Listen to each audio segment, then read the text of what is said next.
Well, welcome everyone. I am so pleased that this event is taking place, and thank Javier for pulling it together. This is the first public event of the Black and Blue, the Duke Sports and Race Project. And all of us who have been involved in getting this project underway are absolutely thrilled that we're on the road. As we all know, as being part of the Duke community, that sports is a big part of Duke's identity. And sports at Duke and sports nationally, of course, is intimately intertwined with race. So we can't separate sports and race. And what Black and Blue is dedicated to do is to indeed try and unpack this complex relationship between race and sports on our campus and nationally, and the role of Black athletes in activism. And of course, there's no better way to launch our public event series than with a conversation with, in some sense, a bookend generations of Duke student athletes. So we're absolutely thrilled to have with us CB Claiborne, who is Duke's first Black student athlete, and Michelle Staggers, who's a recent alumni of Duke. And I'm very much looking forward to the conversation that, of course, Javier will be moderating. I'd just like to briefly, before we get to the main event, introduce some other parts of our project. There are, and introduce the faculty. So they're among, I'm sure among the attendees, so we won't be able to see them on the screen, but I want to call out the other members of our team here.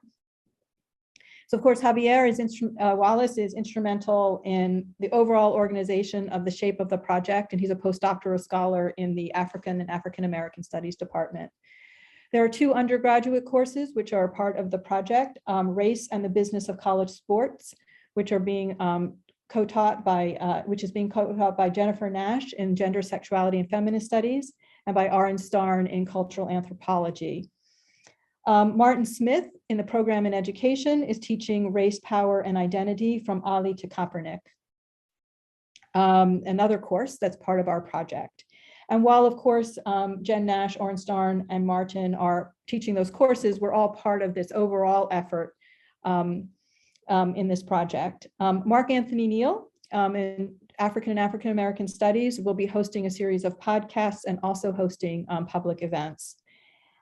We also are planning to sponsor meetings and workshops of athletes themselves, so that you can express to us and to the wider community your own experiences and how you understand race and sports at Duke and beyond. So with that, I'm very, very pleased to turn the program over to Javier. Thank you so much. Thank you, Dean Cranston, for that wonderful introduction to the project. Good afternoon to all of our panelists and all of our attendees in the audience. We are so happy that you are here. Again, my name is Javier Wallace, and I am the Race and Sport Postdoctoral Associate in the African American Studies Department here at Duke. And I have the pleasure, wonderful pleasure, I might add, of being able to engage in a great conversation with our panelists of today, Dr. Claudius, CB Claiborne, and Michelle Staggers. We're so glad to have you. So just a quick rundown for everybody who's in the audience. I will give a very brief bio introduction to our great panelists today, but I encourage you to go to the website and read more of their in-depth bios because they are very accomplished individuals. Then we will commence on a conversation for about 30 to 35 minutes, which I think will go by extremely fast given all of the wonderful and amazing and influential things that these individuals have accomplished on this campus and in their individual lives. We'll do that. So we encourage you to also input your own questions into the Q&A function to make sure if you do have questions at the end of our talk, we will be able to field some of those questions. So nonetheless, I will start off with introduction quickly. Dr. CB Claiborne, who is currently a professor of business and marketing at Texas Southern University in Houston, Texas, my home state. Shout out all the Texans that are on the call. Y'all know I had to do it, but that's all right. And as was mentioned, the first student athlete at Duke University on the men's basketball team, very accomplished individual. Please read that bio. And then also we have Michelle Staggers here. I hope I pronounced your name correctly, who is currently an educator and director of equity inclusion at Virginia Episcopal School, a member of the lacrosse team while at Duke, and co-founder of United Black Athletes, and a young person that, believe me, we will be hearing way more about in the near future as she commences on whatever the next chapter in her life holds. So nonetheless, let's go ahead and get started with our 35-minute conversation. I would love for Dr. Claiborne and Michelle to just tell us a little bit about your arrival to Duke. If you can remember the first day of class and the first time that you were on the field or the court, how did you get here? And maybe, you know, talk about some of those influential coaches or educators that were also influencing that decision that you had when you came to Duke, and what was it, how was it like? So I don't know who's going to jump up. You both are more than welcome. Well, hey, Javier, thanks so much for spearheading this project. I think it's really important to look at history because that's what allows us to go forward. And so this is timely. I mean, look at what's happening in the world today. And we need to be able to look back to know how things got to be the way they are. So in 1965, I came to Duke University. I was in House M. I was in House M with a lot of really smart guys. I mean, my roommate came in, he put his books down on the bed and his bags, and he left with his father. He said, well, we heard that the new edition of the Thomas Calculus book was out, and we want to get it. So Thomas was a book that we used for 2 semesters for derivative and integral calculus. So he walked in looking for the new edition of the book, meaning he already knew the previous edition. So those were the kinds of guys I lived with. The first day when I got to campus, my high school coach, Hank Allen, brought me down, and he took me to the room. He reached in his pocket, he gave me $25. He said, you might need a little something, you know, and that was my introduction to this world, you know, meeting my colleagues at Duke, you know, some really intelligent guys, and being thrust into a world that was totally new to me, having come from a small town in Virginia. So I'll stop right there for a minute. Michelle, go ahead. Thank you. And thanks, Javier, for having me on this panel as well. I feel like I'm still a student at Duke. So in many ways, I'm just honored to be here and excited for this conversation and hoping to learn as well. Dr. Claiborne and I had a chance to speak briefly before the panel, and we just talked about the ways in which, you know, how we got to Duke. And, you know, for me, this wasn't something where, you know, I was necessarily had a community behind me or was thinking about anything outside of just wanting to play lacrosse. Like all I wanted to do was play on the best lacrosse team possible. And so out of the offers I had, you know, one of those was Duke. And I was just so grateful to be able to continue my athletic career in a Division I program. And so that was my thinking coming onto campus. I had gone to the school I'm at now is Virginia Episcopal School. I went here for 2 years. And so I was used to being in a predominantly white space. And in many ways that shaped my identity. It shaped my educational background, you know, just the relationships and friendships that I had. And so stepping onto a lacrosse team, I was used to that world. And yeah, the first practice was scary. I think we didn't even get out to the field till about an hour in, because you just sit in the meeting or conference room for the team, and there's this binder that's presented to you of pages of rules and things that, you know, as a student athlete that you have to abide by. But I was just grateful to be on the team and was just looking to contributing on the field. Yeah. Michelle and I talked a little bit, and we come from somewhat similar backgrounds, you know, both growing up in Virginia, but the timing was really different, you know, so it's the 1960s for me.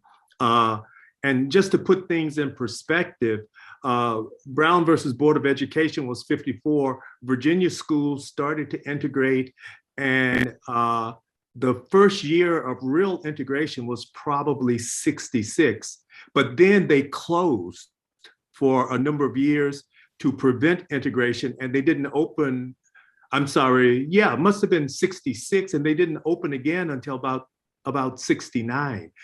So rather than integrate the schools, the Virginia school systems actually closed. And some of you will know the movie Remember the Titans, and that was about when the system started to integrate. And my high school coach, Hank Allen, actually was the person, one of the people that went to Northern Virginia to get the school system talking so that they could reopen. So I finished all Black school, and we had a separate league. It was the Western District in Virginia, schools in Roanoke and Lynchburg, where you are now, Charlottesville, and we played against each other. So to come to a predominantly white school was a really big step in 1965. It had not been done before. I ended up at Duke because there was a Duke booster, a guy named Al, I just lost Al's last name. Al, I want to say there are a couple of other Al's I know that were instrumental in this process, but so I lost his last name. It will come to me. Anyway, he recommended to the coaches that they should check out this ball player in Danville. And so starting in the springtime, I would say it was February or March, about this time, we started getting visitors at our game from a number of schools. So people came from Duke, Bones McKinney came from Wake Forest, Lefty Driesell called. And up until that point, my future was settled. I had taken a version of the National Merit Exam in my junior year, and several of us, 4 of us at the school did really well, and we had college scholarships junior year. The girls decided to take their money and go. The 2 guys decided to finish out our senior year at John M. Langston, where I went to school. So I knew I was going to go to college. And that was something that was really valued by my family. Not once did they ask me, how's basketball going? I'd come home, they said, okay, how's school? How are grades? So it was all about education there. And I chose Duke, like so many people, primarily because of education. Duke has always been a very good school. I mean, even today, if you go over to the Coach K's new building right beside Cameron, you walk in on the first floor and it's dedicated to student athletes. You see the academic All-Americans when you walk in. So it was about the education first. And oh yeah, they have a really good basketball team. And I had seen basketball games on TV with Duke and Wake Forest, who was a power in those days, and Carolina. So that's kind of how I ended up coming to Duke. I think Dr. Claiborne brings up a good point, which we're probably going to get into later, but just this whole concept of student athlete. And when you just look at the generations and the difference between, why you pick a certain institution, a certain sports program, there's less emphasis on being a student or choosing an institution that maybe isn't the top tier, sports program, maybe doesn't have as much revenue in its sports, but you like the degrees that they have, or you like, a certain program that they offer. And so just this whole idea of I'm a student first and then I'm an athlete is something that changes. And I know conversations that I was having with my family were very sports centered. So. Well, I think both of you bring up a very great point about these individuals that are, influencing you, leading you to make these decisions, whether they're thinking more about sport or they're thinking about education and, thinking over time. And I'm glad, Dr. Claiborne, you spent a little time setting the context of, what was the time like in the 1960s, having coming from a segregated school. I think in many ways, under the direction of Coach Hank Allen, who I've been able to, think how, influential that person was, who was more than, and I would add more than just a coach.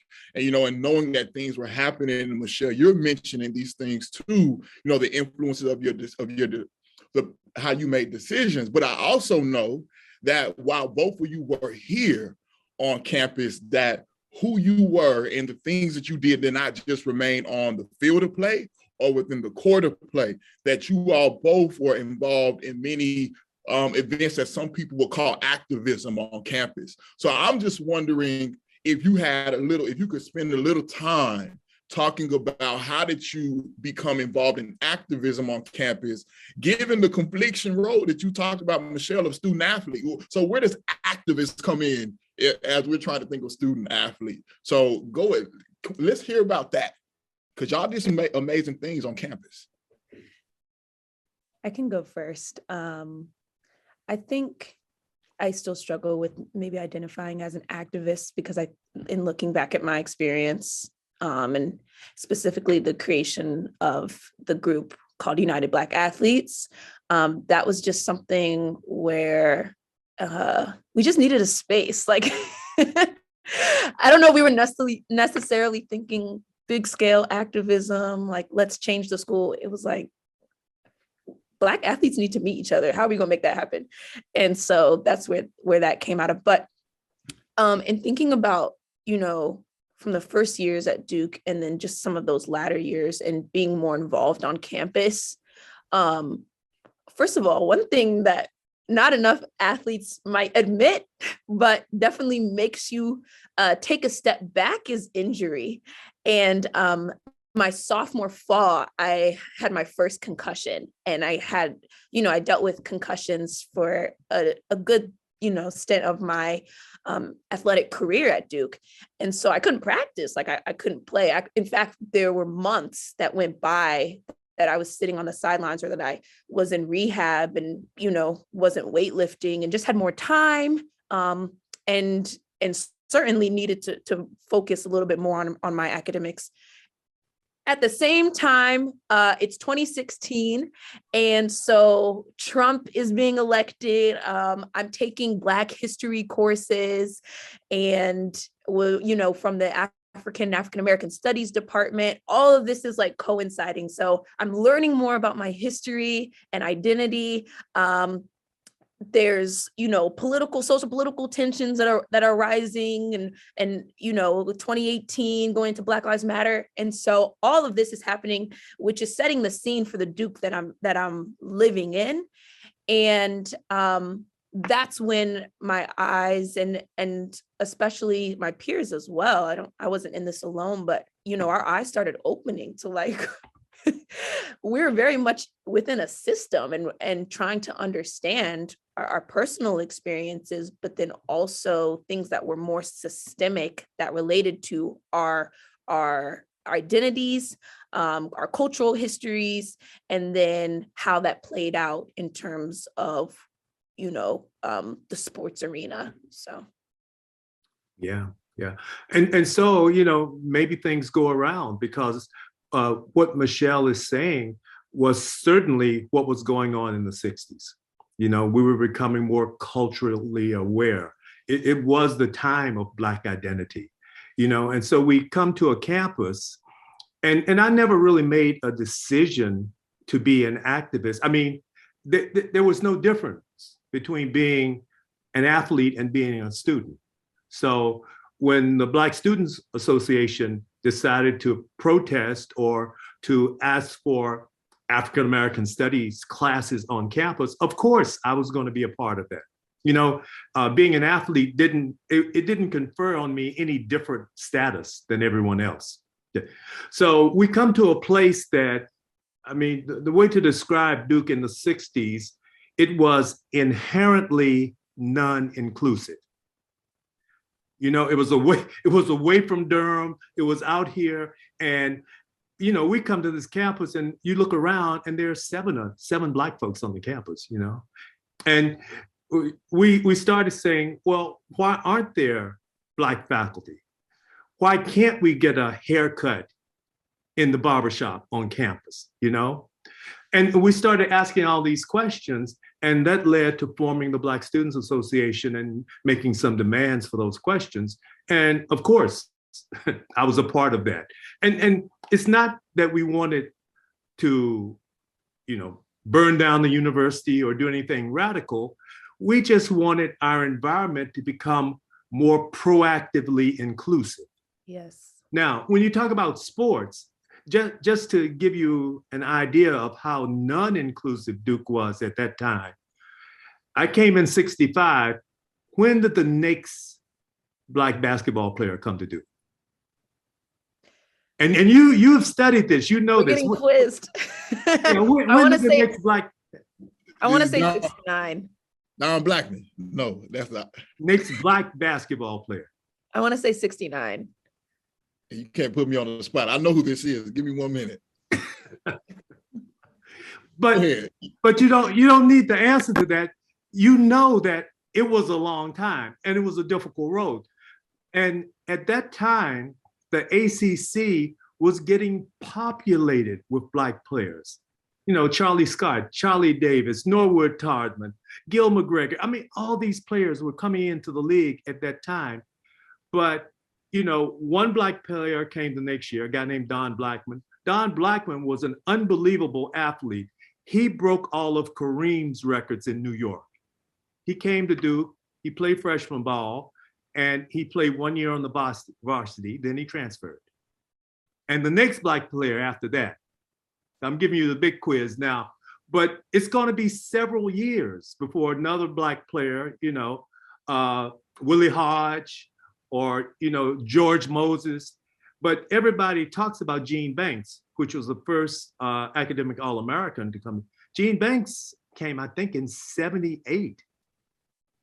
So that's almost, it's 9 years after I graduated. And so Duke didn't get a major player for all that time. And so you have to ask yourself, why was this? And it has to do, not that it was a racist environment or anything like that, but it had this image of non-inclusivity. So when the top recruits would come, they said, no, I'm going someplace else. So our struggle as a Black student union on campus was a struggle for inclusivity, right? We just wanted to be a part of the life we were living every day. We wanted people, in one sense, to notice us and to somehow recognize, not only, as athletes, recognize what we were doing for the university, and that wasn't happening. And Dr. Claiborne, how the cause of the Allen Building protest, well, there were multiple, there wasn't just like one protest, but I don't know, maybe you could speak to it. I know we had talked about how one of them was kind of focused on how the Hope Valley dining country club wasn't integrated. You're absolutely right. There were many challenges over the years. The whole Hope Valley thing actually happened in '65, 66. It was the awards banquet for athletics, and they held it at Hope Valley, which at that time was still segregated. And so I couldn't even go to my own awards banquet. One of my team members brought me back my sweater with my Duke letter on it and all that. But Duke gradually was making changes over the years, but slowly. The Allen Building was kind of the Black students, for those of you listening who don't know, the Black Student Association decided to sit in the Allen Building. So for a day we went inside and we chained the doors from the inside, and we stayed there as a protest against not being inclusive. And we were asking for things like hiring a Black professor. We were asking for programs in African-American studies. Another piece of this that doesn't get as much publicity is we really wanted the workers on campus, primarily the cafeteria workers, to get a better minimum wage. So that was very much connected to our protest as well. And those kind of movements had been going around then. I mean, at the end of '68, Dr. King was in Memphis supporting the sanitation workers, you know? So it was about, you know, sometimes we think of civil rights as being about integration, but it wasn't so much about integration. It was much more about equal opportunity, or getting paid the same thing as everybody else is getting paid. Yeah. So that was part of the impetus for the protest. Just to draw a connection to that, sorry. When you go ahead, I'm gonna come in Okay, right after. it'll be quick. It'll be quick. So when you look at I don't know if this would be how many people would describe it, but the struggle of the Black athlete, the collegiate Black athlete today. And it's something that, you know, it goes across universities, and especially during this day and age when we're talking about being compensated for your labor as a collegiate athlete, we find that athletes, instead of focusing on their wanting to be included as Black students, they want to be included or compensated or not exploited as Black athletes now. And this is something that across conferences, across Division 1, 2, and 3, Black athletes are beginning to kind of have more solidarity around and wanting to, you know, in many ways use their voices.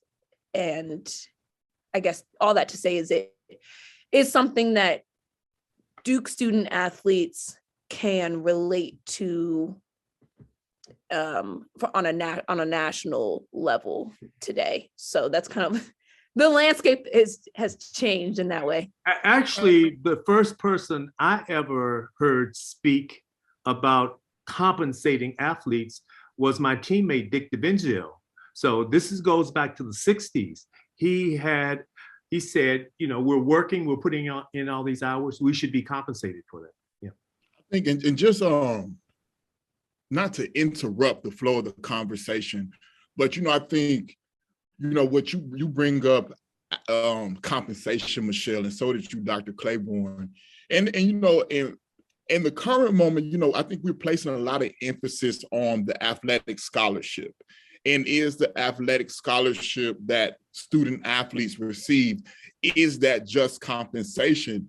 But, you know, I think if we look at things historically, you know, especially with you, Dr. Claiborne, you know, there's a history that you have with the athletic scholarship, whether you would even get one or not. And, you know, I don't even, you know, were you even at Duke on an athletic scholarship? And if you weren't at Duke on an athletic scholarship, what was the tension that was surrounding who could get an athletic scholarship at that time? Talking about inexclusivity. Well, yeah, so I think there was an unwritten rule that Duke was not giving athletic scholarships to Black players. The first person that I know that got one would have been maybe 66, 67, Alan Parks, who you may have researched in your football project. He was a football player from Virginia. And then Don Blackman came the next year. So those were the first players that I know of that got athletic scholarships. And I wasn't in the room for the negotiation, but what happened with me is I got something called a grant and aid. It was a kind of a new category. Coach Allen went in with the director of admissions, and they came out and they said, well, you're gonna have a grant and aid. I didn't know it was possible not to have a scholarship to play basketball, but for the 4 years there, I didn't have it. And on top of that, you know, I also had my National Merit, National Achievement money. So I was gonna be okay regardless, right? At first, I was a little insulted because I did have offers for athletic scholarships at other places. I was saying Bones McKinney at Wake Forest had approached me, Lefty Drizel, Davidson. For many years, I'd known the coach at North Carolina A&T, and in fact, the captain of the team the year before had gone on to A&T and was the captain there. So there were a few athletic scholarships on the horizon that I thought I could have gotten. But when I thought about this, I said, oh, it means I don't have to play basketball and I still get my money. I said, oh, I don't have to keep a B average and I still get my money. So this new category that they created, I said, okay, I'll take it. Wow, I just think it's so interesting. You know, first Black student athlete has to have a new category. I mean, you know, when you look at the old newspaper clippings of CB Claiborne, you know, you are a force to be reckoned with in the state of Virginia. And when you come to Duke and play on the freshman team, you know, I think something has to be said there. And you know, I think it's a deeper conversation. And it leads me into asking a question towards Michelle, you know, because I think, you know, we had a conversation previous, and you know, we've been able to identify the first Black student athlete at Duke. And I think it's important to talk about Dr. Claiborne because I think you mean something more than just being the first. But then when talking with Michelle, you know, I think we talked about how Black women student athletes on this campus have been lost in history. Can we name the first Black woman track athlete? Can we name, you know, that's what Michelle was talking to me about. So I want to know, Michelle, if you can talk to us about what was it like for you as a Black woman athlete, student athlete on this campus and thinking about activism, and do you get the same support as the male sports, and like how does that influence the way you thought about and interacted with the campus community and your Black student athletes on campus? Yes, so important. Many times when we talk about inclusion of, you know, well, just in general of Black people, then we forget to, you know, that we have to separate that by gender and look at the different experiences, Black men and women, and Black non-binary people. And like you have to keep breaking that down to really understand the nuances of the Black experience. And it was an isolating experience. It was very lonely. I was on a predominantly white team, so I can't speak for Black women at the same time because we just all had very different experiences. If you were on the track team, if you were on the basketball team, but my two best friends to this day were also Black female student athletes because there was just something about our experience. And this goes back to Dr. Claiborne, like when you go through something together, like with a group of people that understand it, like that bonds you together.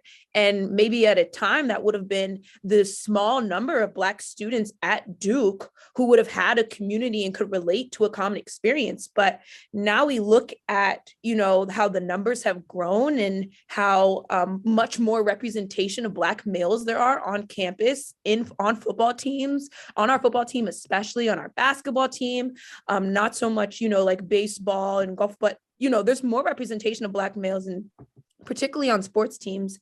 But for Black women, like there's very few. And I think my friend said there were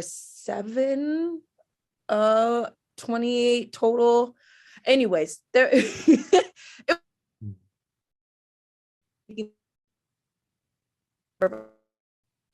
looks like Michelle froze there. Oh, my Go ahead, bad. Michelle, you froze just a bit. Oh, okay. But yeah, so in that, you know, it was something that not everyone could relate to in terms of being a Black woman in the classroom, being a Black woman on the court, being a Black woman on the field, and just how all of that intersectionality influenced our Duke experience. And so I was grateful that at least in the last 2 years of Duke, I had them as friends, and much more than that, really as sisters, because there's just a bond there that's pretty unbreakable.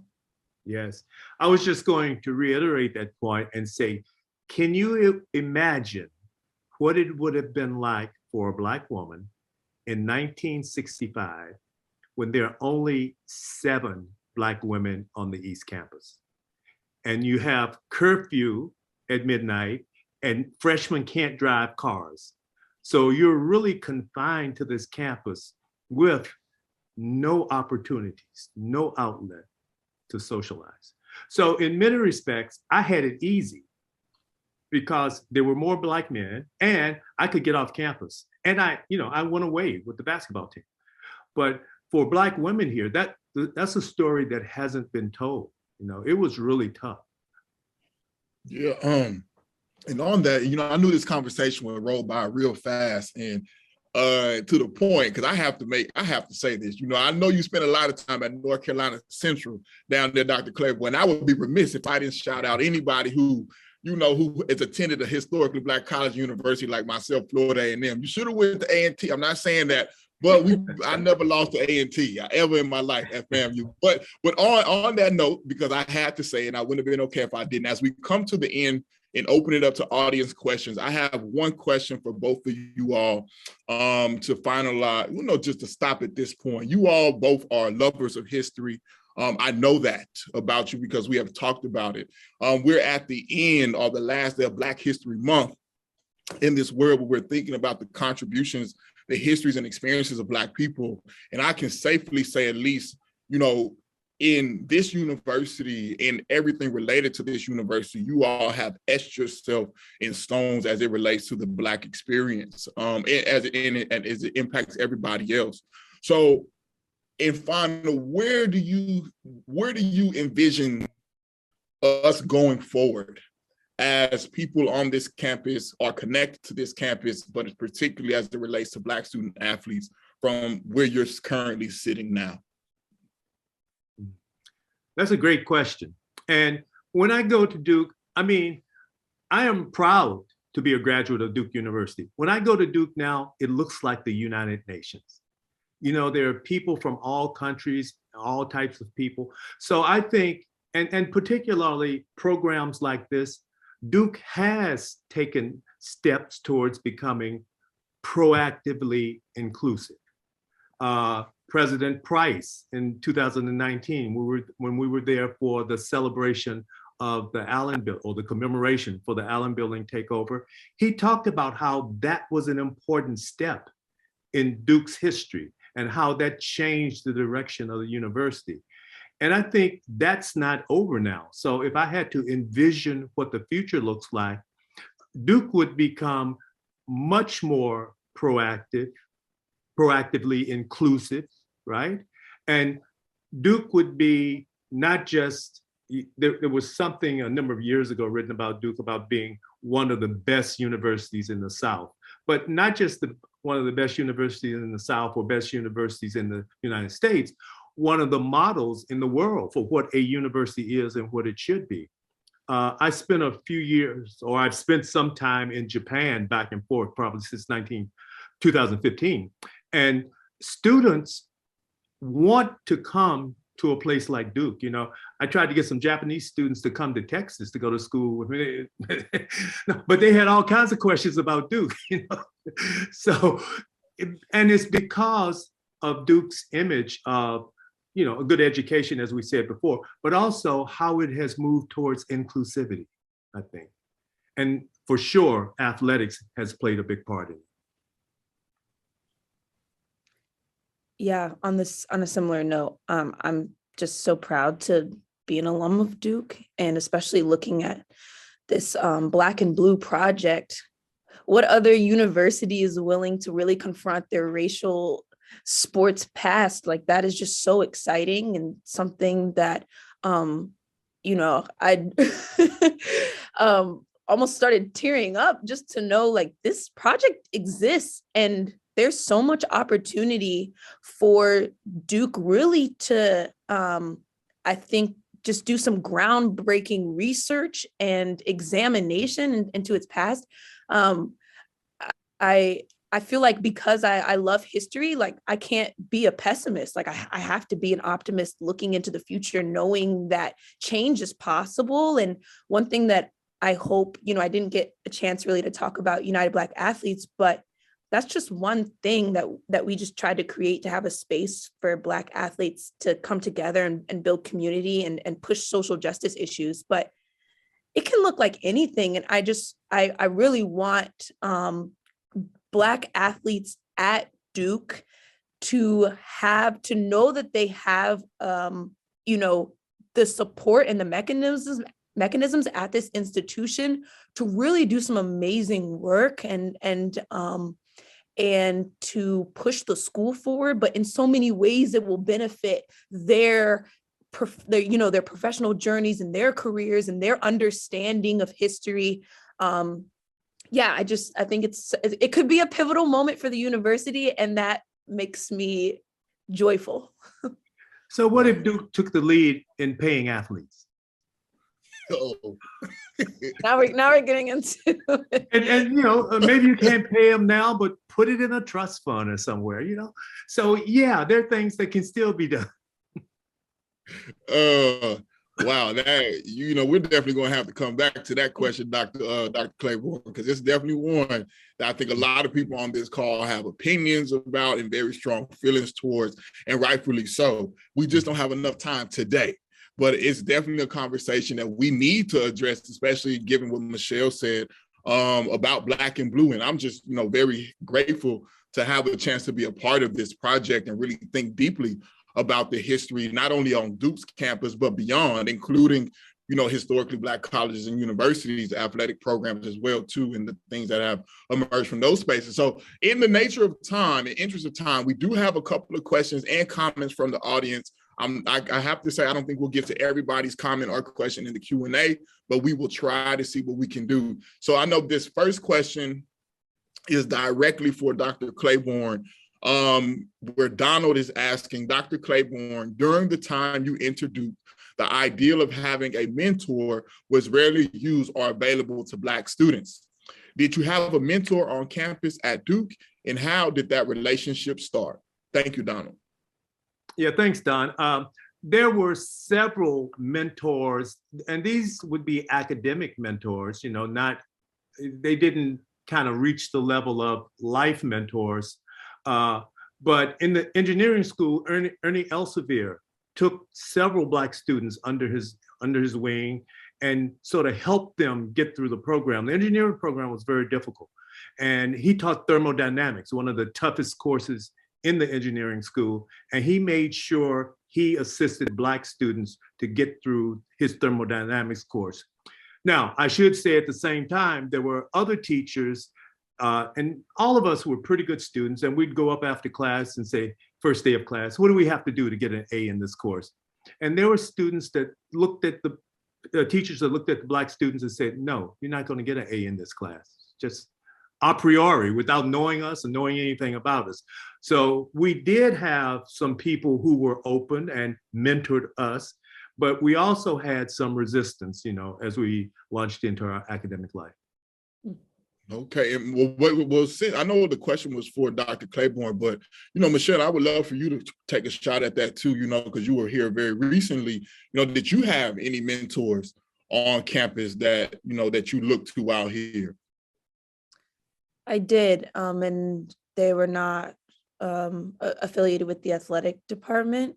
Dr. Smith was absolutely a mentor for me and still is for many Black student athletes, just because of his knowledge of sports history and his dedication to this work, as well as his experience as a student athlete. And Dr. Errol, who is now retired, but still teaching her course, anthropology and education. She was my thesis advisor and just a maternal figure for me on campus. And I'm just so grateful that, even when I didn't believe in my own academic abilities, which is a whole nother conversation, she was somebody that really just nurtured that. So. Well, thank you for that. And just for anybody who's listening in, I don't know Dr. Errol, but I do know Dr. Martin Smith, who's also a part of the Black and Blue Project, who Michelle was making reference to, and also Dean Cranton made reference to, who is teaching a course this semester from Ali to Kaepernick, what he has taught for a while. So that's the individual that Michelle is referencing. And also, it's important, anybody who has Google, our internet search function, Google Michelle Staggers senior thesis, you need to read that. Oh dear. I think Michelle does an amazing job of digging deep into a very personal history of Black football players on campus and connecting it to Black football players of more current times, and making some very profound statements there about what she observed. So I want to highlight that. I also want to give a quick space to Marsha Fuller, who I'll just read briefly the comment that she left here, because I want to acknowledge what she left. I think that I hope I'm identifying you correctly.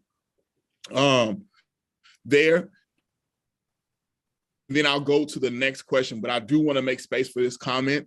As Marsha Fuller says, I was a Black student at Duke from 1979 to 1983.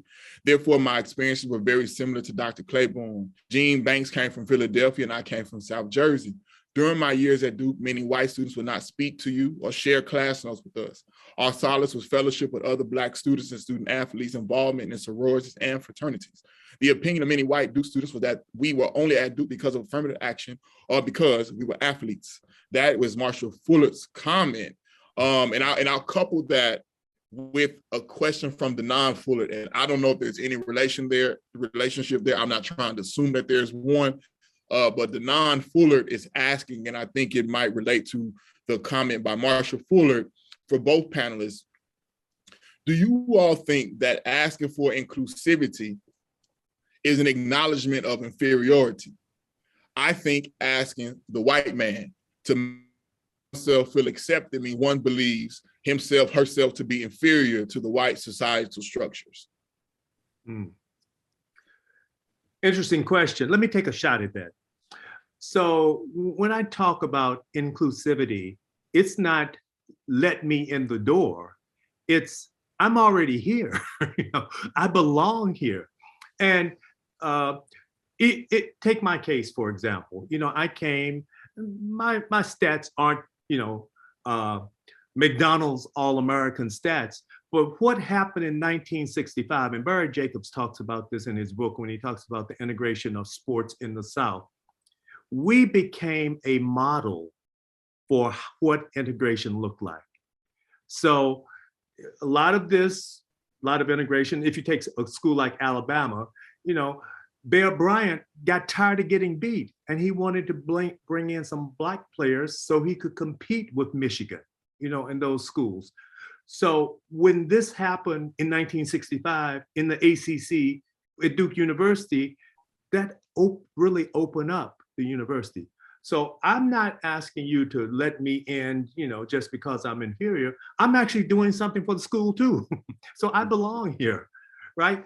So in each case, I think inclusivity is not any kind of admission of inferiority. I mean, inclusivity is like, a guy told me this, I was in Africa one night at a bar talking to this guy. He said, my dollar should be as good as your dollar. My dollar should buy the same thing that your dollar buys. So if we're putting in the same work, we're putting in the same effort, we're making the same contribution, we should get the same rewards as everybody else. Thank you. Yeah, and I think, just the notion of asking for inclusivity kind of sounds like you're like knocking on the door, like, will you please let us in? And that's absolutely not the case, especially when in the context of activism, it's just about fighting for something that is yours, but maybe isn't widely acknowledged, but you're going to do what it takes until it is acknowledged. And in that way, I don't think there's anything more dignifying than, being able to keep your head high and represent yourself and push your way through the door, not really asking sometimes.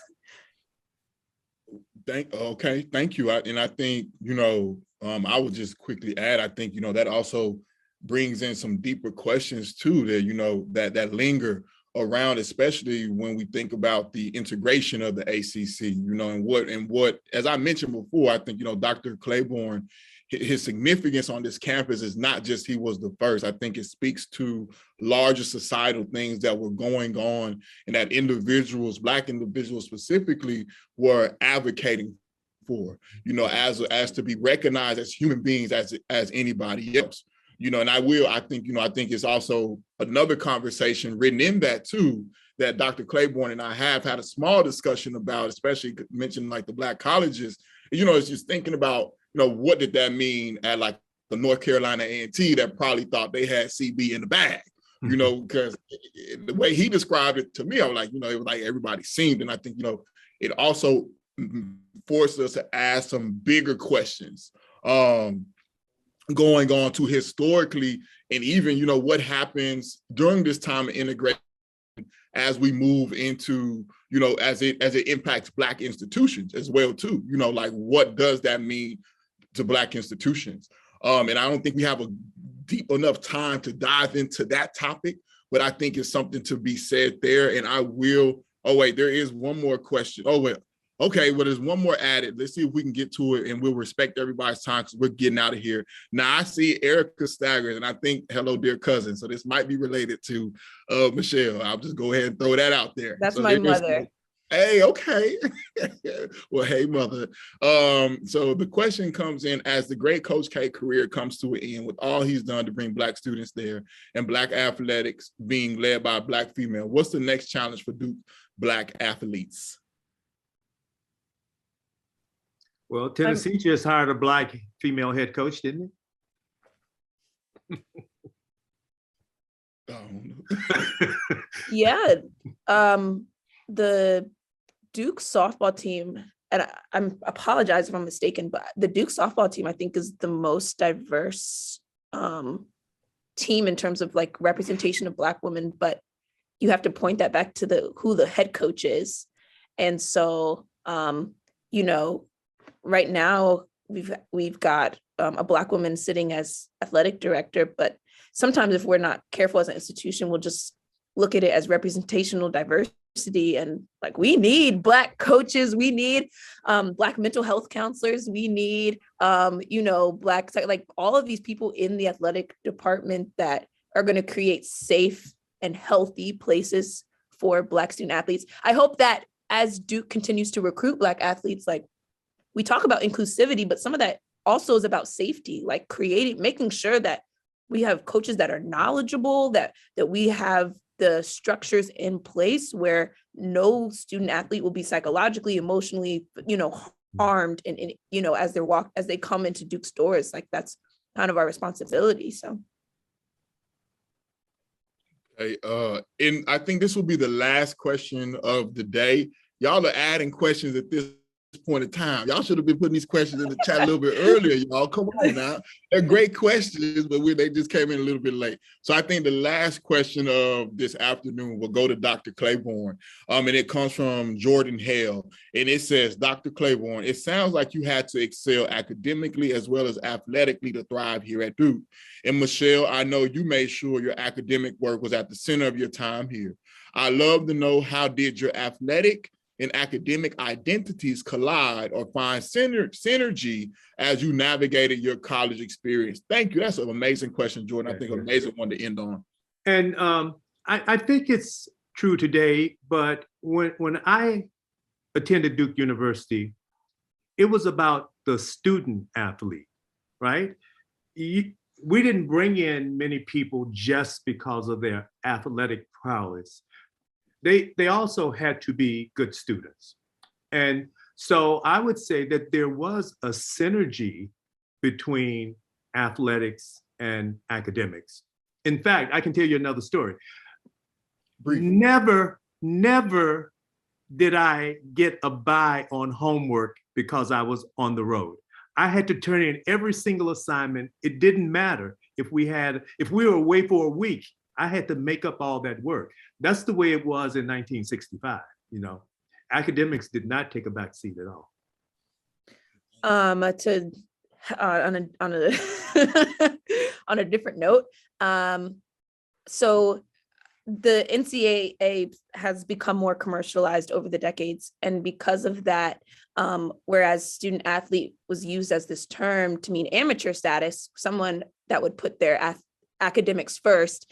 We know now, looking at the, you know, kind of makeup of college sports, it looks more like professional sports, which is why we're even talking about compensation, why we're talking about capitalism. Like, we created this market in college sports, and it to the detriment of the academic identity of Black athletes. So what that meant is, you know, me coming into Duke, as well as my peers on the football team, like, we were told, take easy classes so that you can maximize your time, you know, that you're away for games and that you can really focus on your sport. I remember like being told by my academic advisor in the athletic department to choose an easy foreign language. And it was encouraged by my teammates. They were like, yes, that professor is easy, do that.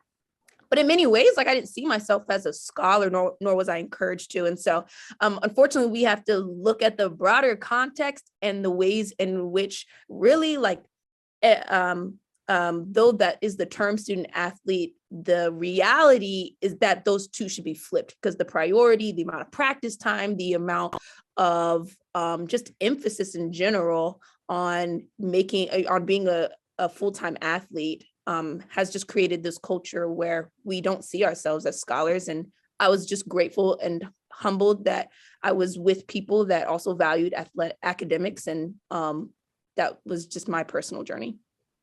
Well, thank y'all so much. And yes, come through Dr. Staggers here in a second. That was amazing. You gave us a mini lesson in 3 minutes. And I loved it. Thank you, Dr. Staggers. Thank you, Dr. Claiborne, for joining us this afternoon. Thank you to everybody who has attended. Thank you for everybody who has played a part in making sure that this event would be successful.